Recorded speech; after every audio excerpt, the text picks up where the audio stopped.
Hebreos capítulo 9. Ahora bien, aún el primer pacto tenía ordenanzas de culto y un santuario terrenal, porque el tabernáculo estaba dispuesto así. En la primera parte, llamada el lugar santo, estaba el candelabro, la mesa y los panes de la proposición. Tras el segundo velo estaba la parte del tabernáculo llamada el lugar santísimo,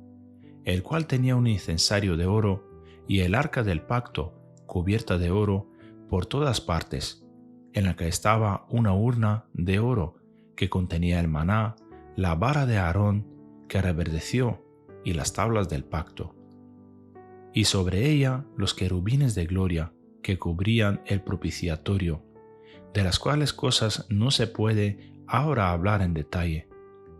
Y así dispuestas estas cosas, en la primera parte del tabernáculo entran los sacerdotes continuamente para cumplir los oficios del culto.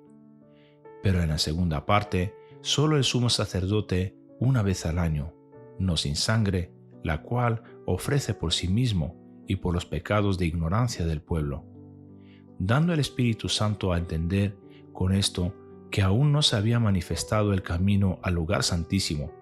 entre tanto que la primera parte del tabernáculo estuviese en pie,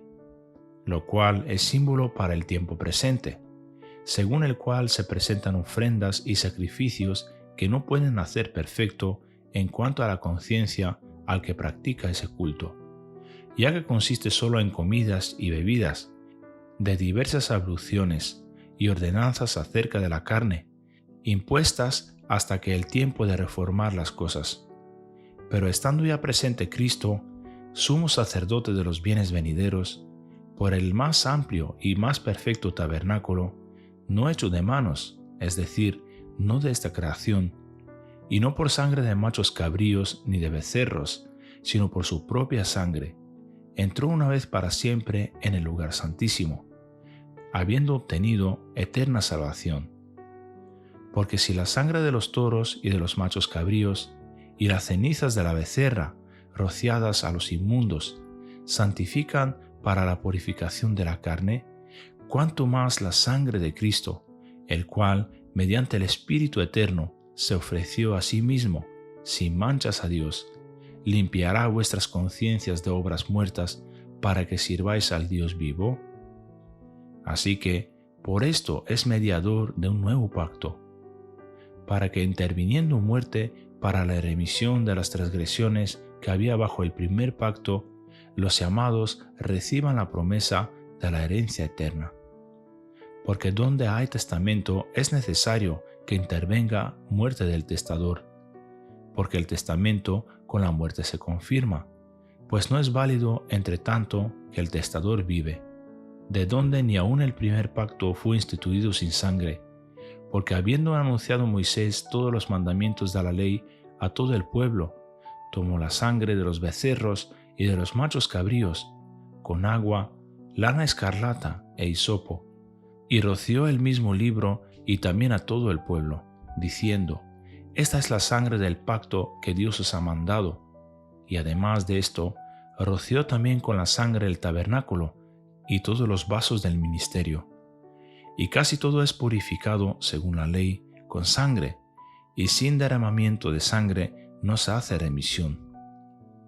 Fue pues necesario que las figuras de las cosas celestiales fuesen purificadas así, pero las cosas celestiales mismas con mejores sacrificios que estos.